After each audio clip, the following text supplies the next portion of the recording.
Hello students, देखो electrochemistry में last class हम लोगों ने Faraday's laws of electrolysis discuss किए थे और हमने सीखा था फैराडेज फर्स्ट लॉ से कि कैसे हम किसी भी सब्सटेंस का कितना अमाउंट ऑक्सीडाइज या रिड्यूस हो रहा है वो कैलकुलेट कर सकते हैं using this formula W is equals to ZIT upon 96500।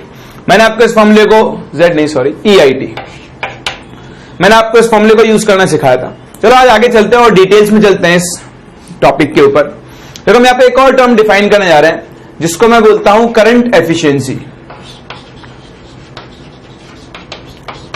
Current efficiency, देखो करंट एफिशिएंसी को मैं कैसे डिफाइन करता हूं। सपोज मेरे पास ये एक कॉपर सल्फेट का सोल्यूशन है, मैंने इसका इलेक्ट्रोलिसिस करवाया, तो इलेक्ट्रोलिसिस करवाने से यहां पे कुछ कॉपर डिपॉजिट होता है, ठीक। तो होगा क्या कि आप इस फॉर्मूले को यूज करके पता करोगे कि कितना कॉपर डिपॉजिट होना चाहिए। ये जो चीज है दिस इज थ्योरेटिकल, मतलब आप डायरेक्ट फॉर्मूला यूज कर रहे हो, आपको रिएक्शन कंडीशन से कोई मतलब नहीं है, आप यहां पर किसी भी तरह के लॉस को काउंट नहीं कर रहे हो, ठीक। आप डायरेक्ट फॉर्मूला लगा रहे हो और कैलकुलेट कर रहे हो कि कितना कॉपर डिपॉजिट होना चाहिए, वो तो हम यहां से कैलकुलेट करेंगे। एक अमाउंट आपको कॉपर का इसमें दिया हुआ होगा जो कि एक्चुअल कंडीशन में डिपॉजिट होगा। मान लो आपने माना कि इस फॉर्मूले से वैल्यू है कि 20 ग्राम कॉपर डिपॉजिट होना चाहिए कुछ करंट पास करने पर। अब आपने एक्चुअली वो करंट पास किया तो देखा कि सिर्फ 15 ग्राम कॉपर ही डिपॉजिट हो पा रहा है। तो डिपॉजिट होना कितना चाहिए था 20 ग्राम, डिपॉजिट हो कितना रहा है 50 ग्राम, मतलब कुछ चेंज, कुछ कमी आई। जितना भी करंट आपने यूज किया वो करंट पूरा यूटिलाइज नहीं हुआ। तो अगर मैं इस प्रोसेस की करंट एफिशिएंसी बताना चाहूं तो बताओ मैं से कितना लिखूंगा, कितना कॉपर डिपॉजिट हुआ अपॉन कितना कॉपर डिपॉजिट होना चाहिए था इनटू 100, बोलो लिख सकता हूं। तो यही होती है आपके पास किसी इलेक्ट्रोलाइटिक सेल की करंट एफिशिएंसी। आप ये पता करो, ये आपको एक्सपेरिमेंटल अमाउंट दिया हुआ होगा कि भाई इतना कॉपर डिपॉजिट हुआ, इस फॉर्मूले को यूज करके आप पता करो कि कितना कॉपर डिपॉजिट होना चाहिए था। तो कितना डिपॉजिट हुआ अपॉन कितना डिपॉजिट होना चाहिए था इनटू 100, इसी को हम क्या बोलते हैं, इसकी करंट एफिशिएंसी। यानी ये अमाउंट तो हो गया आपके पास actual mass deposited, actual mass deposited. ये क्या है, this is theoretical mass deposited, इतना मास डिपॉजिटेड होना चाहिए था इनटू 100। तो देखो हम यहां से करंट एफिशिएंसी का एक सिंपल सा फॉर्मूला डिफाइन कर सकते हैं, दैट इज एक्चुअल या फिर एक्सपेरिमेंटल मास ऑक्सीडाइज्ड और reduced divided by theoretical mass oxidized और reduced into 100। इस सिंपल से फॉर्मूले को यूज करके हम किसी भी प्रोसेस के लिए, किसी भी इलेक्ट्रोलाइटिक प्रोसेस के लिए करंट एफिशिएंसी कैलकुलेट कर सकते हैं। तो देखो मेरे पास सिंपल सा फॉर्मूला आया, कुछ नहीं करना, आपको क्वेश्चन में एक यील्ड दी हुई होगी जिसको हम क्या बोलते हैं theoretical yield, sorry actual yield. इस फॉर्मूले को यूज करके आप पता करोगे कितना मास डिपॉजिट हुआ, इसको हम क्या बोलेंगे थ्योरेटिकल यील्ड। तो actual yield upon theoretical yield into 100, इससे हम क्या कैलकुलेट कर सकते हैं करंट एफिशिएंसी। देखो इसको यूज करते हैं, क्वेश्चन करते हैं इसके ऊपर। क्वेश्चन है आपके पास कि on passing 3 ampere current for 10,000 seconds in an aqueous CuSO4 solution, 9.8 gram copper is deposited. Calculate the current efficiency. Calculate the current efficiency of the cell या ऑफ द प्रोसेस। आपको इस प्रोसेस की current efficiency calculate करनी है। तो बोल रहा है कि इसने 3 एम्पियर करंट पास किया, कितने टाइम के लिए 10,000 सेकंड्स के लिए, तो इतना कॉपर डिपॉजिट हुआ। बताओ ये कौन सा अमाउंट है, ये थ्योरेटिकल अमाउंट है या एक्सपेरिमेंटल अमाउंट है। क्वेश्चन में जो दिया होगा वो हमेशा कौन सा अमाउंट होगा आपके पास, एक्सपेरिमेंट या फिर एक्चुअल अमाउंट। थ्योरेटिकल अमाउंट आप कहां से कैलकुलेट करोगे? फॉर्मूले के यूज करके। तो W is equals to EIT upon 96500। E क्या होता है? Equivalent mass. तो कॉपर डिपॉजिट कैसे होगा? Cu2 plus 2 electrons changes to Cu। बताओ कॉपर का इनफैक्टर कितना? कॉपर का इनफैक्टर हो गया 2, तो इसका इक्विवेलेंट मास कितना हो जाएगा? Molar mass upon 2, that is 63.5 upon 2। तो E की वैल्यू आ गई 63.5 अपॉन 2 इंटू करंट कितना है? 3 एम्पियर, टाइम कितना है? 10,000 सेकेंड्स, डिवाइडेड बाय 96500। इसको अगर हम सॉल्व करें तो सॉल्व करने पर हमको कॉपर का कुछ अमाउंट मिलेगा। देखो चेक करते हैं इसको। 0000 गया, या प्लस बनेगा 3 इंटू 63.5 इंटू 100 अपॉन 2 इंटू 965। तो देखो आप अगर इस वैल्यू को कैलकुलेट करोगे तो वैल्यू आएगी 9.87 ग्राम। कितना आएगा? 9.87 ग्राम। ये जो आपने इस फॉर्मूले से कैलकुलेट किया, ये कौन सी यील्ड है? दिस इज थ्योरेटिकल अमाउंट, यानी कितना बनना चाहिए था। देखो बड़ा आसान है इस फॉर्मूले को याद रखना। कितना कॉपर बना? 9.8 ग्राम। कितना कॉपर बनना चाहिए था? 9.87 ग्राम। तो बताओ इस प्रोसेस की करंट एफिशिएंसी कितनी हो गई? Current efficiency will be equal to कितना बना अपॉन कितना बनना चाहिए था इंटू 100। इसको कैलकुलेट कर लो, अराउंड 99.2% आपको मिल जाएगी इसकी करंट एफिशिएंसी। तो कभी अगर आपसे करंट एफिशिएंसी पूछता है तो बहुत आसान सी चीजें देखो, आपको देखना है कि कितना अमाउंट बना, ये तो दिया होगा क्वेश्चन में, और कितना अमाउंट बनना चाहिए वो आप इस फॉर्मूले से कैलकुलेट करोगे। कितना बना अपॉन कितना बनना चाहिए था इंटू 100। कभी कभी आपको परसेंटेज एफिशिएंसी दे देगा कि भाई इस प्रोसेस की करंट एफिशिएंसी कितनी है। तब आपको क्या करना होगा कि मान लो आपने कैलकुलेट किया इस फॉर्मूले से कि 20 ग्राम बनना चाहिए और करंट एफिशिएंसी 80%। तो फाइनल स्टेप में क्या करोगे? 20 को आप 80% यानी 80/100 से मल्टीप्लाई कर दो। तो 100% एफिशिएंसी होती तो 20 ग्राम बनता, लेकिन एफिशिएंसी कितनी है? 80%। तो सिर्फ 20 का 80% बन पाएगा। बोलो बात समझ में आ रही है? तो हम अगला क्वेश्चन जब करेंगे तो उसमें हम इसको यूज करेंगे। हाल फिलहाल हमने सीख लिया है कि करंट एफिशिएंसी क्या होती है और इसको हम कैसे यूज करते हैं। चलो फर्स्ट लॉ के ऊपर ही एक और टाइप का कंसेप्ट जिसको आपको ध्यान देना होगा। कभी कभी क्या होता है, जब हम इलेक्ट्रोलिसिस करवाते हैं तो हमारे पास गैसेस रिलीज होती हैं, गैसेस, और हमें उन गैसेस का वॉल्यूम कैलकुलेट करना होता है।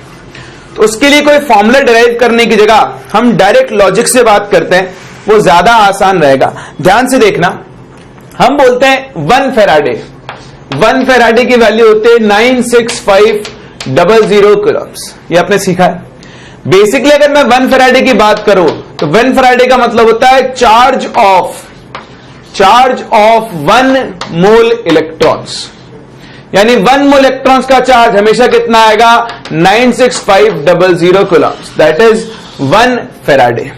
बोलो चीज समझ में आ रही है आपको? तो ये चीज बहुत इंपॉर्टेंट है। यहां से हम एक चीज देख सकते हैं, जैसे मान लो मेरे पास कोई रिएक्शन है, या आप नॉर्मल बात करो, पहले से मैं Cu2+ की बात करता हूं। तो Cu2+ प्लस 2 इलेक्ट्रॉन, बताओ कितना बनाएगा? Cu solid. बताओ यहां पे कितना कॉपर डिपॉजिट हुआ? 1 मोल कॉपर। 1 मोल कॉपर को डिपॉजिट करने के लिए बताओ कितने इलेक्ट्रॉन काम में आए? 2 मोल इलेक्ट्रॉन। बोला है 2 मोल इलेक्ट्रॉन का मतलब कितना चार्ज काम में आया? Charge use is equal to 2 into 96500 coulombs, या फिर 2 फेराडे। बोलो बोल सकता हूं। ये देखो Al3+ अगर 3 इलेक्ट्रॉन लेकर डिपॉजिट हो तो क्या बनाएगा? Aluminium solid. बताओ कितना एल्यूमिनियम बना? 1 मोल। बताओ 1 मोल एल्यूमिनियम बनाने के लिए कितने इलेक्ट्रॉन काम में आए? 3 मोल इलेक्ट्रॉन। 3 मोल इलेक्ट्रॉन का मतलब कितना चार्ज काम में आया? 3 इंटू 96500 कूलम्स, यानी इसको आप 3 फेराडे चार्ज भी लिख सकते हो, लिख सकते हैं ना। तो ऐसे किसी भी रिएक्शन को देखकर आपको मोल्स ऑफ इलेक्ट्रॉन और मोल्स ऑफ सब्सटेंस को रिलेट करना आना चाहिए। 2 मोल इलेक्ट्रॉन यानी इतने चार्ज से 1 मोल डिपॉजिट होता है। 3 मोल इलेक्ट्रॉन यानी इतने चार्ज से इतना मोल डिपॉजिट होता है। बोलो बात समझ में आ रही है? सेम केस गैसेस के साथ बनता है। फॉर एग्जांपल मान लो हाइड्रोजन गैस, ये H+ एक्वस है, ये ऑक्सीडाइज होकर बनाता है हाइड्रोजन गैस प्लस इलेक्ट्रॉन। बताओ यहां कितनी हाइड्रोजन बन रही है? Half mole hydrogen. बताओ हाफ मोल हाइड्रोजन बनाने के लिए इलेक्ट्रॉन कितना काम में आ रहा है? 1 मोल। 1 मोल इलेक्ट्रॉन का मतलब कितना हो गया? 96500 कूलम्ब्स। यानी इतना चार्ज पास करने से हाफ मोल हाइड्रोजन रिलीज होती है। तो बताओ अगर मैं 10 मोल इलेक्ट्रॉन्स के बराबर चार्ज पास करूं तो कितनी हाइड्रोजन रिलीज होगी? Half into 10 that is 5 mole hydrogen आपके पास रिलीज होगी। पूरा लिख सकता हूं। तो इस फंडे को यूज करके हम गैसेस के वॉल्यूम्स निकाल सकते हैं। कैसे? जैसे मान लो मैंने 10 मोल इलेक्ट्रॉन के बराबर चार्ज पास किया, मुझे बताना है कितना volume of hydrogen at STP release होगा। तो वॉल्यूम एट एसटीपी बताने के लिए पहले मुझे हाइड्रोजन के मोल्स निकालने होंगे। बताओ हाइड्रोजन के कितने मोल्स है? 5 मोल। 5 मोल हाइड्रोजन का मतलब हो गया 5 into 22.4 litre hydrogen at STP. यानी जो भी आपके पास गैस के मोल्स आए उसको 22.4 लीटर से मल्टीप्लाई कर दो तो आपको क्या मिल जाएगा? उस गैस का वॉल्यूम जो एसटीपी पर रिलीज हुआ है। लिख सकता हूं। सिमिलरली देखो, मान लो क्लोरीन का केस लेते हैं। Cl माइनस चेंजेस या 2Cl minus changes to Cl2 gas plus 2 electron. बताओ 1 मोल Cl2 के लिए कितना इलेक्ट्रॉन काम में आ रहा है? 2 मोल इलेक्ट्रॉन। तो चार्ज कितना हो गया? 2 इंटू 96500 कूलम्ब्स होगा। अब आपने जितना भी चार्ज पास किया है उसके करेस्पॉन्डिंग आप Cl2 के मोल्स निकाल सकते हो। मान लो आपने बोला कि आपने 10 कूलम चार्ज पास किया है, ठीक है, 10 कूलम के लिए निकाल लो। भाई इतने कूलम्स के लिए 1 मोल होता है। 1 कूलम के लिए कितना होगा? 1/2 इंटू 96500 मोल Cl2 है ना, यूनिटी मेथड। भाई इतने चार्ज के लिए इतना होता है तो 1 कूलम के लिए कितना होगा? Divide by this.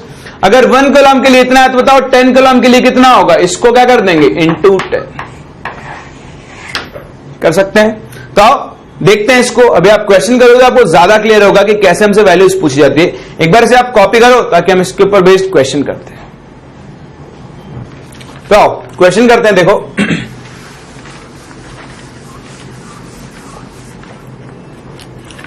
the question is a current of 15 ampere is passed through an aqueous HCl solution, ठीक, and at cathode hydrogen gas is produced, ठीक। You have to calculate the volume of hydrogen gas produced at STP if first part is current efficiency, produced at STP per hour if current efficiency is 100% and second current efficiency is से 60%। तो आपको दो values calculate करनी है कि कितना hydrogen gas का volume per hour, time दे दिया है, इतना करंट पास करने पर कितनी हाइड्रोजन गैस प्रोड्यूस होगी, आपको ये बताना है। चलो बताते हैं। सबसे पहले तो देखो आप क्या करो, करंट और टाइम से ये पता कर लो कि आपने कितना चार्ज प्रोसेस में फ्लो किया है। तो चार्ज फ्लोन अगर मैं बात करूं, Q इज इक्वल्स टू क्या होता है? I इंटू टी होता है। तो I बताओ करंट कितना है? 15 एम्पियर इंटू टाइम, टाइम है 1 आवर, 1 आवर को बदलो सेकंड्स में तो इंटू 3600 सेकंड्स लिख दूं, ठीक। तो ये आपके पास आ जाएगा कूलम्स में, कितना आएगा देखो 00, ये आएगा 54,000 कूलम्स। इतना आपके पास चार्ज आ गया। कितना करंट पास करने पर? 15 एम्पियर करंट पास करने पर आवर। अब आपको ये बताना है कितनी हाइड्रोजन गैस प्रोड्यूस होगी। तो देखो हाइड्रोजन गैस प्रोड्यूस होने के लिए रिएक्शन क्या होगी? हाइड्रोजन गैस प्रोड्यूस होगी जब H प्लस एक्वस रिड्यूस होकर क्या बनाएगा? H2 gas. अगेन चाहो तो आप इसे हाफ H2 लिख लो, या फिर आप चाहो तो इसे 2H plus 2 electron gives H2 gas, कैसे भी लिख लो एक ही बात है, दोनों से सही आंसर आएगा। चलो मैं इस बार ये वाला प्रोसेस लेकर चलता हूं। इस रिएक्शन को देखो और रिएक्शन को देखकर बताओ कि 1 मोल हाइड्रोजन बनाने के लिए मुझे कितने इलेक्ट्रॉन चाहिए। कितने इलेक्ट्रॉन चाहिए?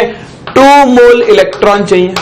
बोलो चाहिए होगा। तो अगर 2 मोल इलेक्ट्रॉन का चार्ज कितना होगा? 2 इंटू 96500 कूलम्स।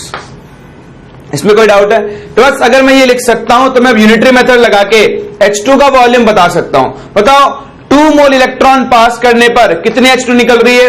1 मोल H2 का मतलब हो गया 22.4 लीटर H2 एट STP। लिख सकता हूं ना? तो अब मैं चार्ज और वॉल्यूम को डायरेक्टली रिलेट कर सकता हूं। मैं क्या बोलूंगा इस रिएक्शन की शक्ल देखकर कि अगर 2 इंटू 96500 कूलम चार्ज पास किया जाए तो कितनी हाइड्रोजन मिलती है? 22.4 litre hydrogen eight STP।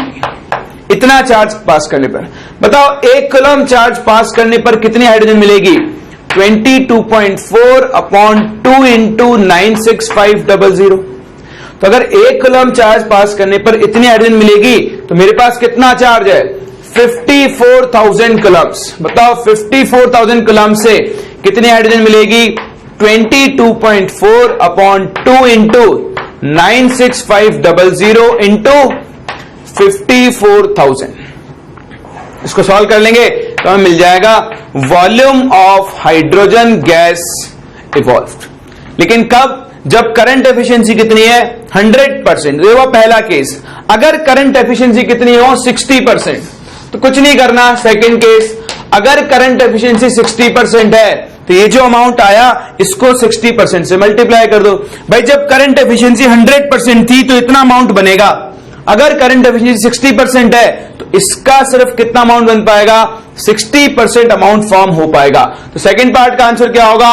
Same value 22.4 into 54,000 divided by 2 into 96500 into कितना कर देंगे? 60/100। और यहां से मिल जाएगा आपको volume of hydrogen gas released कि इतने टाइम में कितना volume of hydrogen gas release हुआ होगा। बोलो लिख सकते हैं? कॉपी करो इसे आप। फिर हम लोग आगे बढ़ते हैं और देखते हैं कि और हम फैराडेज लॉ में क्या नई चीजें सीख सकते हैं। तो देखो आप ये कैलकुलेट करोगे तो इसका आंसर आएगा 6.26 लीटर हाइड्रोजन और इसका आंसर आएगा पास 3.76 लीटर हाइड्रोजन। तो आप कैलकुलेट कर लोगे। चलो ये था अपना फैराडेज फर्स्ट लॉ और इसका एप्लीकेशन। आगे बढ़ते हैं और डिस्कस करते हैं सेकेंड लॉ ऑफ फैराडे को। बहुत ही आसान है और डायरेक्ट क्वेश्चन होता है, उसमें कुछ डिफिकल्ट कुछ भी नहीं होता है। देखो डिस्कस करते हैं हम लोग सेकेंड लॉ ऑफ फैराडे।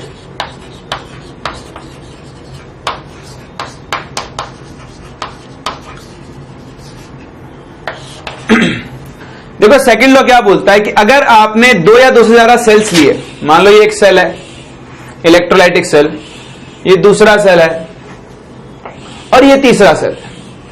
इन तीनों सेल्स को आपने सीरीज में कनेक्ट कर दिया। किसमें कनेक्ट कर दिया? सीरीज में। कुछ इस तरह से ये बैटरी कनेक्ट कर दी। तो ये तीनों सेल सीरीज में हो गए और आप ये जानते हो अपने फिजिक्स में पढ़ा है कि जब आप कोई भी सेल्स को सीरीज में कनेक्ट कर देते हो तो उनके अंदर जो करंट पास होता है वो क्या होता है? सेम। तो करंट बोल दो चाहे चार्ज बोल दो। मान लो चार्ज क्यू यहां से फ्लो हुआ है, तो जैसे ही मैंने 3 सेल्स को सीरीज में कनेक्ट कर दिया, इनके अंदर जितना भी अमाउंट ऑफ चार्ज फ्लो होगा वो क्या होगा? सेम। ठीक। चार्ज फ्लो करने से क्या होता है? चार्ज फ्लो करने से यहां पे एलिमेंट्स डिपॉजिट होते हैं। मान लो यहां पर एलिमेंट ए डिपॉजिट हो रहा है, यहां पर एलिमेंट बी डिपॉजिट हो रहा है, यहां पर एलिमेंट सी डिपॉजिट हो रहा है। तो फैराडे का सेकंड लॉ ये बोलता है कि अगर आपने 3 सेल्स को सीरीज में कनेक्ट करके सेम चार्ज पास किया तो उस चार्ज को पास करने से यहां पर जितना भी ए, बी और सी डिपॉजिट होगा उनके इक्विवेलेंट्स क्या होंगे? सेम। यानी number of equivalents of A will be equal to number of equivalents of B will be equal to number of equivalents of C. Equivalents of A will be equal to equivalents of B will be equal to equivalents of C. और number of equivalents का formula क्या होता है? Mass upon equivalent मास। यानी मैं बोल सकता हूं इक्विवेलेंट्स ऑफ ए कितने हो जाएंगे, mass of A upon equivalent mass of A. This will be equal to mass of B upon equivalent mass of B. Similarly, mass of C upon equivalent mass of C. तो बस यही होता है आपके पास Faraday's का second law. अगर आप solutions को सीरीज में रख के करंट पास करो तो यहां जितने भी सब्सटेंसेस के अमाउंट डिपॉजिट होंगे वो उनके इक्विवेलेंट मास के रेशियो में होंगे.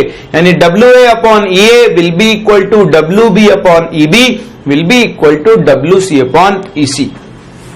तो हम सिंपली इसको स्टेटमेंट फॉर्म में लिख सकते हैं कि if same charge is passed, if same charge is passed through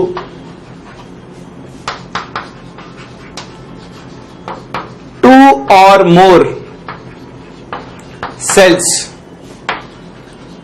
connected in series, then equivalents, यहां पे लिख लो इसको, then equivalents of substance deposited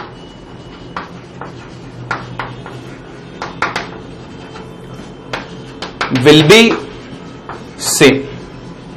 that is equivalents of A will be equal to equivalents of B will be equal to equivalents of C. या फिर आप इसको ऐसा भी लिख सकते हो कि the mass of substance deposited, the mass of substances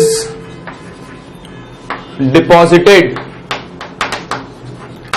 will be in ratio of their equivalent masses.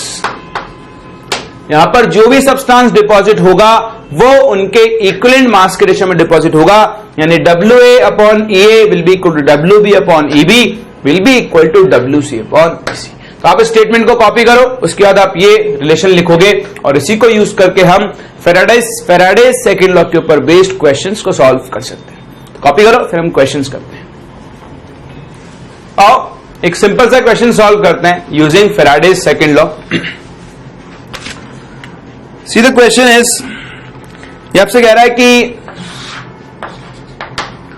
a current of 2 ampere was passed through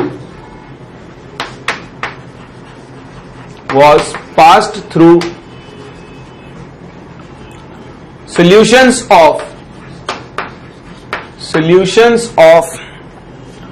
CuSO4 and AgNO3 in series. ठीक, आगे कह रहा है if 0.635 gram copper is deposited, then calculate the mass of silver deposit. देखो आपका question है, आपसे कह रहा है कि उसने कॉपर सल्फेट और कॉपर सल्फेट और AgNO3, CuSO4 और AgNO3 को सीरीज में कनेक्ट किया है और उसमें कुछ चार्ज पास किया. तो सिंस सीरीज में है तो चार्ज पास क्या होगा, सेम. तो सेम चार्ज पास हो रहा है. तो ये कह रहा है कि यहां पर अगर 0.635 ग्राम कॉपर डिपॉजिट हुआ है तो बताओ यहां पर कितना सिल्वर डिपॉजिट हुआ होगा. तो सिंपल हमको फैराडे सेकंड लॉ लगाना है कि भाई अगर आपने सेम चार्ज पास किया है तो आप बोलोगे कि equivalents of copper deposited will be equal to equivalents of silver. लिख सकता हूं कॉपर, बताओ कॉपर के डिपॉजिट होने की रिएक्शन क्या होगी, Cu2 plus 2 electron gives Cu. बताओ एन फैक्टर कितना, 2. सिल्वर के डिपॉजिट होने की reaction Ag plus electron gives Ag. बताओ इसका एन फैक्टर कितना, 1 होगा. दोनों के एन फैक्टर पता कर लिए तो इक्विवेलेंट्स ऑफ कॉपर का फॉर्मूला होगा mass of copper upon equivalent mass of copper. Similarly ये होगा mass of silver upon equivalent mass of silver. बताओ मास ऑफ कॉपर डिपॉजिटेड कितना है, that is 0.635 upon equivalent mass of copper कितना होगा, molar mass upon n factor. Similarly यहां mass of silver कितना पता नहीं, वो तो कैलकुलेट करना है। इक्विवेलेंट मास ऑफ सिल्वर, क्योंकि इसका n फैक्टर 1 है तो इसका इक्विवेलेंट मास और मोलर मास क्या हो जाएगा, सेम, दैट इज 108। बताओ क्या मैं यहां से W के लिए निकाल सकता हूं? बिल्कुल, देखो ये 2 ऊपर आ जाएगा तो इसको into 2 लिख दूं, ये इसको 0.01 टाइम्स कैंसिल करेगा, तो मास ऑफ सिल्वर कितना आ गया, 108 into 2 into 0.01, यानी वैल्यू आ जाएगी पास 2.16 ग्राम। तो इतने कॉपर के लिए कितना सिल्वर डिपॉजिट होगा आपके पास, 2.16 ग्राम सिल्वर डिपॉजिट होगा। तो बहुत आसान क्वेश्चंस होते हैं, सीरीज में कनेक्ट करता है, एक का मास देकर आपसे दूसरे का मास पूछ सकता है, बोल कर सकते हैं। तो ये होता है अपने पास सेकेंड लॉ ऑफ फैराडे, जो हमको ये बताता है कि अगर हम सेल्स को सीरीज में कनेक्ट करें तो जितना भी सब्सटेंस का मास डिपॉजिट हो रहा है उनको हम कोरिलेट कैसे कर सकते हैं, बोले कोई डाउट? चलो, तो ये अपने पास 2 लॉ इलेक्ट्रोलिसिस के जिनको हम यूज करते हैं। फर्स्ट लॉ ऑफ फैराडे जो हमको ये बताता है कि कितना सब्सटेंस डिपॉजिट होगा। सेकेंड लॉ ऑफ फैराडे जो ये बताता है कि अगर आपने सेल्स को सीरीज में कनेक्ट किया तो अगर आपको एक सब्सटेंस में, मतलब एक सेल में एक सब्सटेंस का मास पता है तो आप दूसरे सेल में दूसरे सब्सटेंस का मास कैलकुलेट कर सकते हो। कैसे? सेम चार्ज पास करने पर दोनों में जो सब्सटेंस डिपॉजिट होंगे उनके इक्विवेलेंट्स क्या होंगे, सेम। इक्विवेलेंट्स को कंपेयर करके आप उनके मास कैलकुलेट कर सकते हैं। तो ये वो अपने 2 लॉज ऑफ इलेक्ट्रोलिसिस। नेक्स्ट हम लोग मूव करने जा रहे हैं टुवर्ड्स प्रोडक्ट ऑफ इलेक्ट्रोलिसिस। जब इलेक्ट्रोलिसिस होता है तो हम कैसे डिसाइड करें कि कौन सा प्रोडक्ट फॉर्म होगा और कौन सा प्रोडक्ट फॉर्म नहीं होगा। तो आप एक बार इसे कॉपी करो, फिर हम डिस्कस करते हैं कि कैसे हम प्रोडक्ट ऑफ इलेक्ट्रोलिसिस को मैनिपुलेट करते हैं या फिर डिसाइड करते हैं कि किस प्रोसेस में कौन सा प्रोडक्ट फॉर्म होगा। तो आप आगे बढ़ते हैं और देखते हैं अपना next topic, that is products of electrolysis.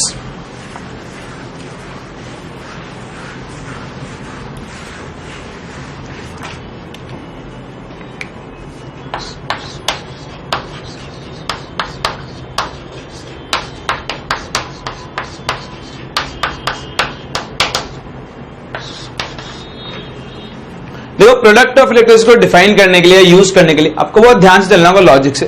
तो मैं आपको एक चीज एक्सप्लेन करूंगा, फिर एक टेबल बनाऊंगा जिससे आप डायरेक्टली प्रोडक्ट्स को प्रिडिक्ट कर सकते हो। तो ध्यान से देखना। सबसे पहले मैं इलेक्ट्रोलिसिस करवा रहा हूं, मान लो electrolysis of molten NaCl। Molten NaCl, molten NaCl का मतलब क्या है, आपके पास NaCl लिक्विड फॉर्म में है और कुछ भी प्रेजेंट नहीं है। तो ये एक इलेक्ट्रोलाइट है, मतलब सेल है अपना, यहां आपने फिल कर दिया मोल्टन NaCl लिक्विड। तो देखो NaCl में 2 ही तरह के आयन होंगे, एक Na+ आयन और दूसरे Cl- आयन। बताओ क्या यहां कोई और आयन प्रेजेंट होगा? बिल्कुल नहीं। मोल्टन NaCl में तो सिर्फ Na+ और Cl- आयन होगा। यहां पे आप 2 इलेक्ट्रोड लगाओ, एक कैथोड और दूसरा एनोड, ठीक। तो होगा क्या, कैटायन जाएगा कैथोड की तरफ और एनायन जाएगा एनोड की तरफ। तो कैटायन कौन है, Na+। ये कैटायन कैथोड पे जाकर, बताओ कैथोड पे क्या होता है, रिडक्शन। तो ये जो आपका Na+ है ये एक इलेक्ट्रॉन गेन करके क्या बना लेगा, Na सॉलिड। और दूसरा जो आपका एनायन है वो एनायन एनोड पर जाएगा, वहां पे Cl- ऑक्सीडाइज होगा इनटू Cl2 प्लस ये 2 इलेक्ट्रॉन रिलीज कर देगा। So 2Cl- changes to Cl2 plus 2 electrons. तो कैथोड पे क्या हो रहा है, रिडक्शन, और एनोड पे क्या हो रहा है, एनोड पर हो रहा है ऑक्सीडेशन। सिंस इस सॉल्यूशन में 2 ही आयंस प्रेजेंट है तो कैथोड पर Na+ जाकर डिपॉजिट होगा, इसलिए प्रोडक्ट क्या मिलेंगे मुझे,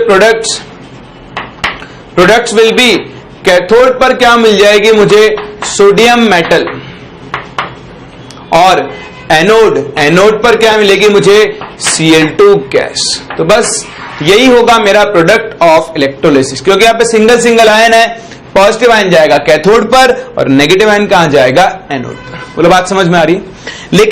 लेकिन वहीं अगर मैं मोल्टन NaCl की जगह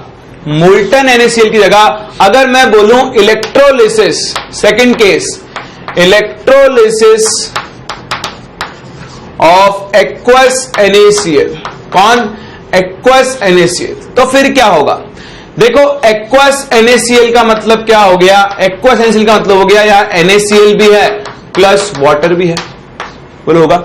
NaCl से मुझे कौन कौन से आयंस मिलेंगे, एक Na+ आयन मिलेगा और दूसरा Cl- आयन मिलेगा। वाटर से मुझे 2 आयंस मिलेंगे, या फिर आप सिंपल बोलो यहां पर क्या होता है, वाटर का भी देखो अभी तक तो क्या था कि सिर्फ आपके पास Na+ का ऑक्सीडेशन या फिर रिडक्शन होगा, मतलब NaCl का, लेकिन अब NaCl के साथ में कौन प्रेजेंट है, वाटर, तो वाटर का भी ऑक्सीडेशन या फिर रिडक्शन दोनों हो सकता है।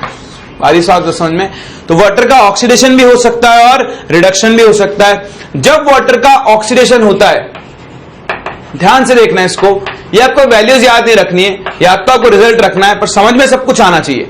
ऑक्सीडेशन ऑफ H2 अगर मैं लिखूं तो आपके पास 2H2O लिक्विड ऑक्सीडाइज होगा into O2 gas plus 4H+ aqueous plus 4 electrons. ये वाटर के ऑक्सीडेशन की रिएक्शन है, वैल्यू है।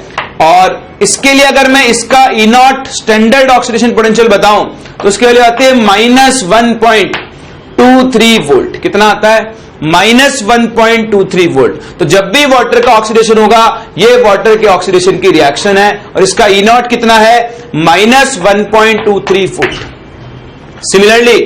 सिमिलरली अगर मैं रिडक्शन ऑफ H2O लिखना चाहूं तो देखो बाकी सारे कंपाउंड्स के लिए ऑक्सीडेशन और रिडक्शन एक दूसरे के अपोजिट होते हैं, लेकिन यहां पर हम इस रिएक्शन को उल्टा नहीं लिख सकते।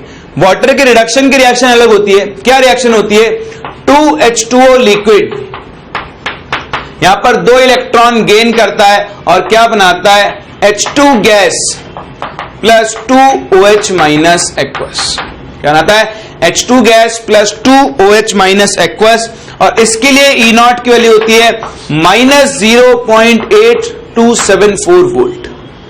तो ये 2 वैल्यूज है, एक ऑक्सीडेशन ऑफ वाटर के लिए और एक रिडक्शन ऑफ वाटर के लिए। तो देखो यहां पर जब आप एक्वस NaCl को लेकर चल रहे हो तो यहां पे 2 चीजें हो सकती है। कैथोड पर कंपटीशन होगा बिटवीन Na+ एंड वाटर कि कौन पहले रिड्यूस होगा। एनोड पर भी कंपटीशन होगा Cl- और वाटर के बीच में कि कौन पहले ऑक्सीडाइज होगा। तो अगर कंपटीशन है तो ऑब्वियसली बात है, एक जीतेगा और एक हारेगा। मतलब जिसका जो E0 ज्यादा पॉजिटिव होगा वो वही रिएक्शन शो करता है। तो मान लो अगर सोडियम का E0 ज्यादा पॉजिटिव हुआ वाटर से तो सोडियम डिपॉजिट होगा, वाटर का ज्यादा हुआ सोडियम से तो वाटर रिडक्शन होगा। सिमिलरली अगर क्लोरीन का ऑक्सीडेशन पोटेंशियल वाटर से ज्यादा पॉजिटिव हुआ तो क्लोरीन का ऑक्सीडेशन होगा, और अगर वाटर का ज्यादा पॉजिटिव हुआ तो वाटर का ऑक्सीडेशन होगा। तो आओ इस कंपटीशन को डिस्कस करते हैं जब हम एक्वस NaCl का इलेक्ट्रोलिसिस करवा रहे हैं। तो देखो मैं कैथोड और एनोड पे पॉसिबल रिएक्शंस लिख रहा हूं, ये अपना कैथोड और ये अपना एनोड। कैथोड पे पॉसिबल रिएक्शन क्या है, कैथोड पे एक तो सोडियम का रिडक्शन हो सकता है, Na+ plus electron will give Na solid, ये Na एक्वस है आपका।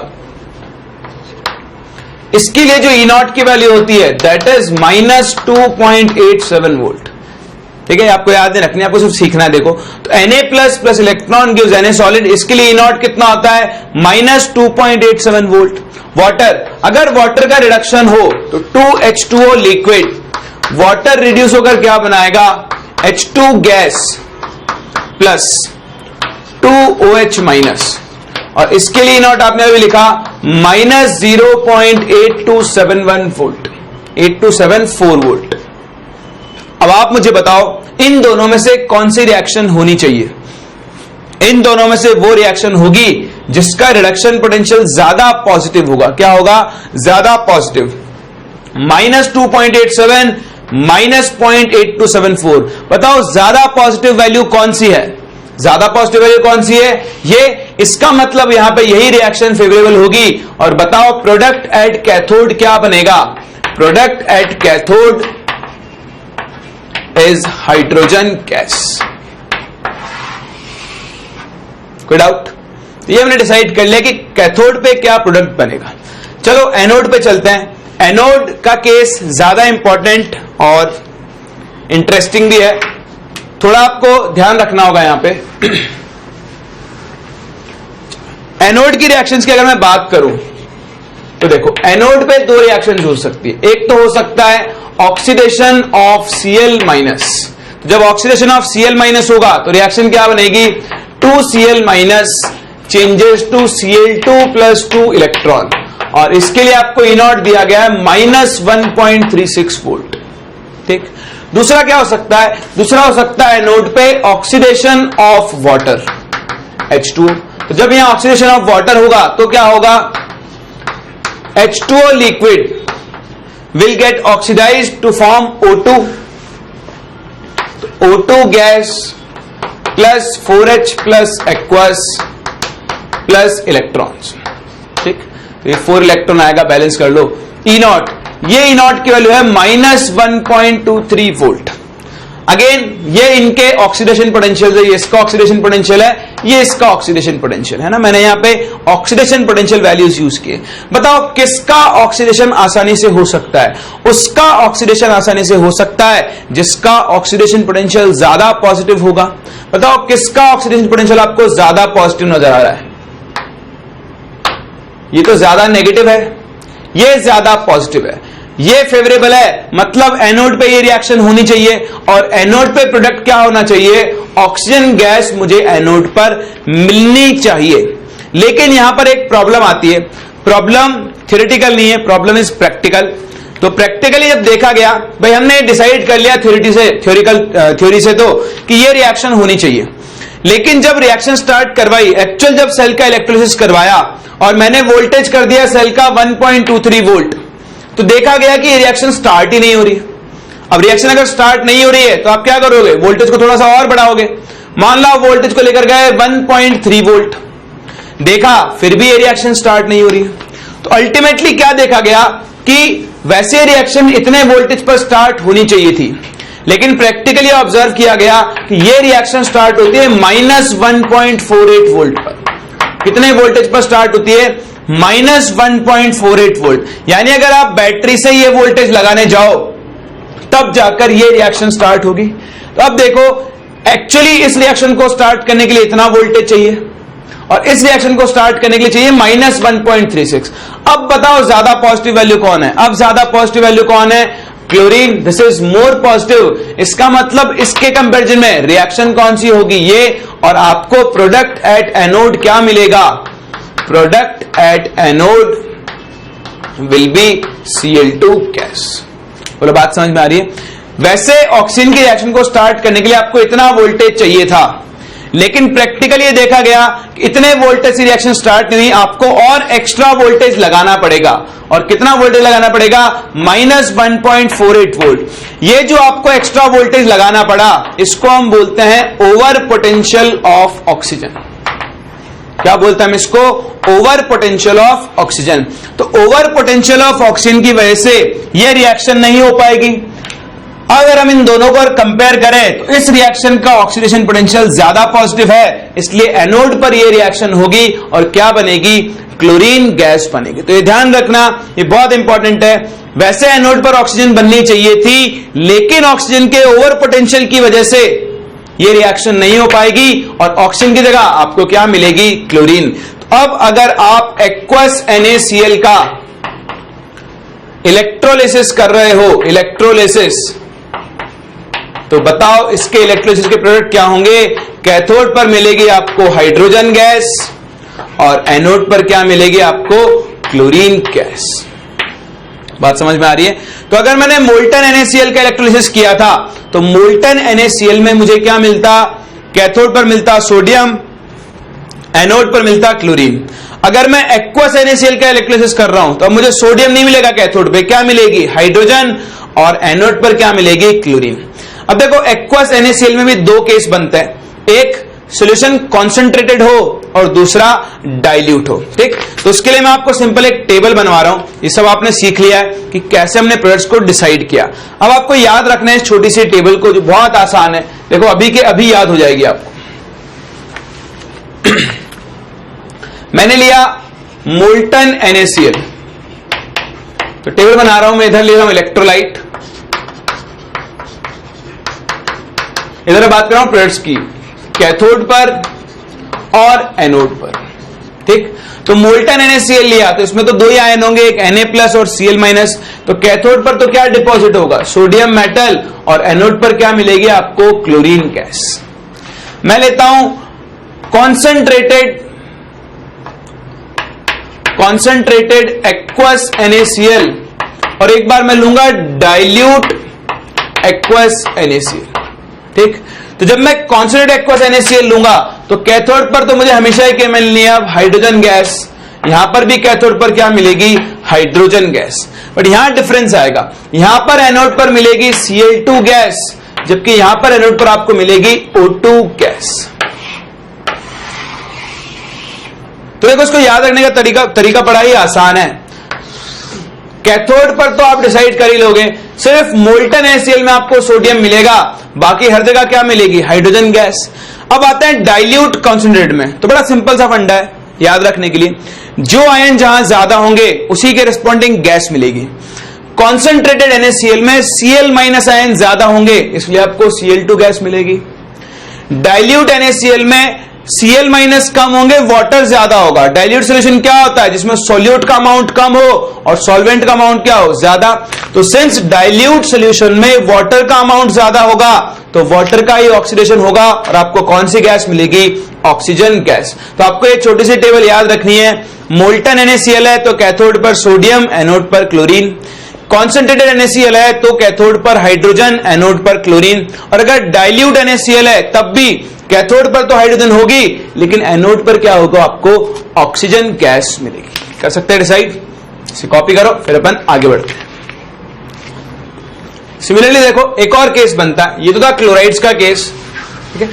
यहां पे भी ध्यान देना, जरूरी नहीं NaCl ले, वो NaCl की जगह यहां पे HCl भी ले सकता है, तो सेम प्रोडक्ट बनेंगे HCl, ठीक। कैथोड पर हाइड्रोजन ही बनेगी और एनोड पर क्या बनेगी आपके पास, क्लोरीन एंड ऑक्सीजन। नेक्स्ट देखो कभी कभी आपके पास सल्फेट्स का भी केस ले लेता है, सल्फेट्स। तो जैसे मैं आपके सामने एग्जांपल लेकर चल रहा हूं, मान लो copper sulphate solution, electrolysis of copper sulphate solution, ठीक है, एक्वस सॉल्यूशन है कॉपर सल्फेट का। तो फिर से वही फंडा है, CuSO4 तो आपको दो तरह के आयन दे देगा, एक Cu2 प्लस एक्वस और एक SO4 एक्वस। फिर से क्या होगा, कैथोड और एनोड पे कंपटीशन होगा। तो इधर कैथोड ले लेते हैं, इधर हम अपना एनोड ले लेते हैं। कैथोड पर क्या होगा, कैथोड पर रिडक्शन हो सकता है। कौन कौन सा रिडक्शन हो सकता है, एक तो आपका Cu2 plus aqueous 2 electron gain करके क्या बना सकता है, Cu सॉलिड।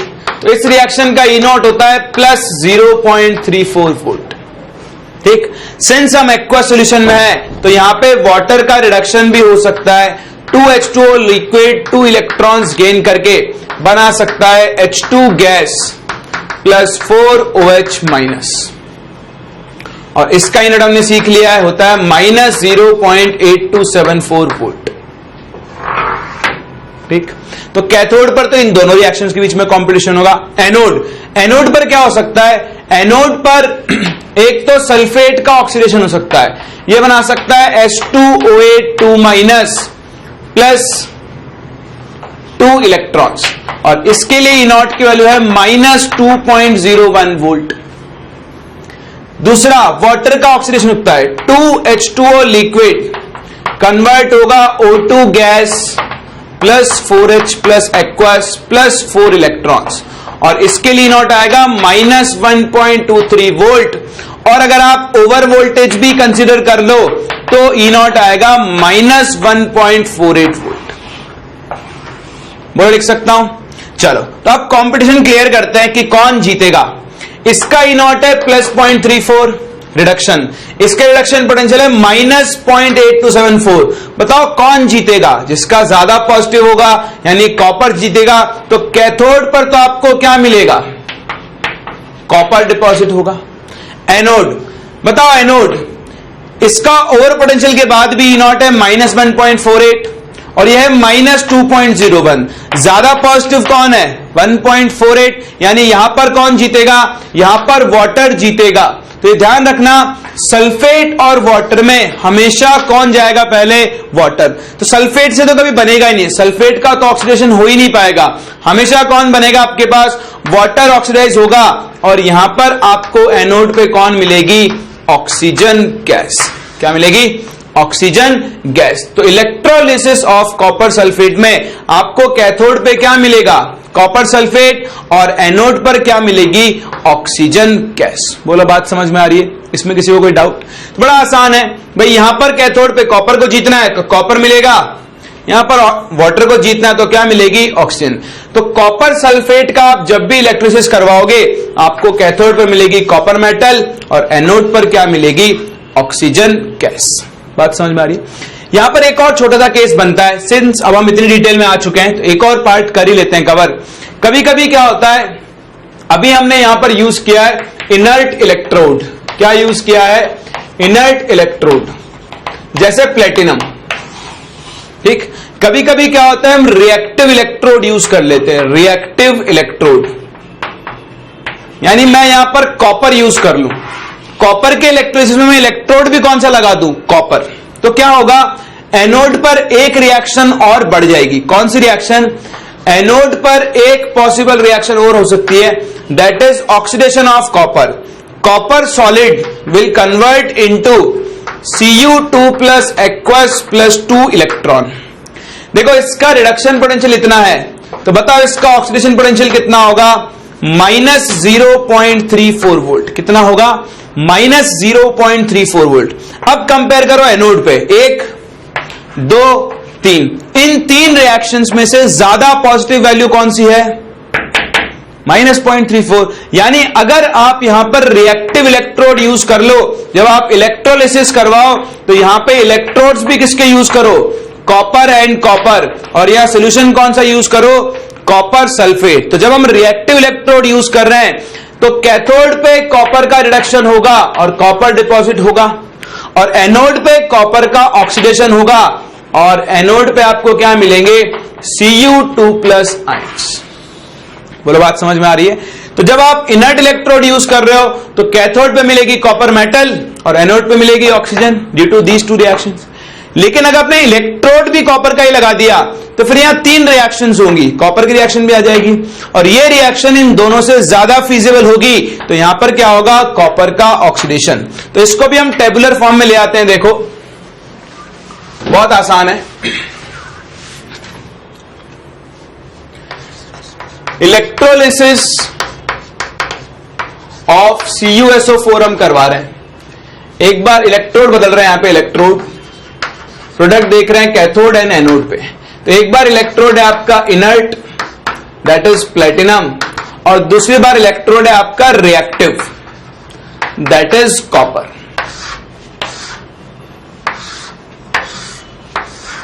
बताओ, जब इनर्ट इलेक्ट्रोड है तो कैथोड पे क्या होगा? कॉपर मेटल डिपॉजिट होगा, और एनोड पर आपको क्या मिलेगी? Oxygen gas. जब आपके पास रिएक्टिव इलेक्ट्रोड है तो कैथोड पर क्या होगा? कॉपर सॉलिड डिपॉजिट होगा, रिडक्शन ऑफ कॉपर होगा, और एनोड भी कॉपर का ही है, तो यहां पर क्या होगा? यहां ऑक्सीडेशन ऑफ कॉपर होगा, और Cu किसमें चेंज होगा? Cu2। आ रही बात समझ में? तो ये 2 टेबल्स है छोटी छोटी जो आपको याद रखनी है। लॉजिक मैंने आपको पूरा एक्सप्लेन कर दिया है, सिंपल से टेबल्स हैं जो आप आसानी से याद रख सकते हो। बोलो कर सकते हैं? चलो, तो आज हम यहीं तक कंप्लीट कर रहे हैं। आज हमने सीखा कि कैसे हम फैराडेज के लॉज को अप्लाई करते हैं, उसको और डिटेल में सीखा। दूसरा हमने सीखा कि कैसे किसी इलेक्ट्रोलिसिस प्रोसेस में आप प्रोडक्ट्स को आइडेंटिफाई कर सकते हो। तो आप इसे कॉपी करो, हम लोग नेक्स्ट क्लास मिलते हैं और आगे कंटिन्यू करते हैं अपने चैप्टर इलेक्ट्रोकेमिस्ट्री को।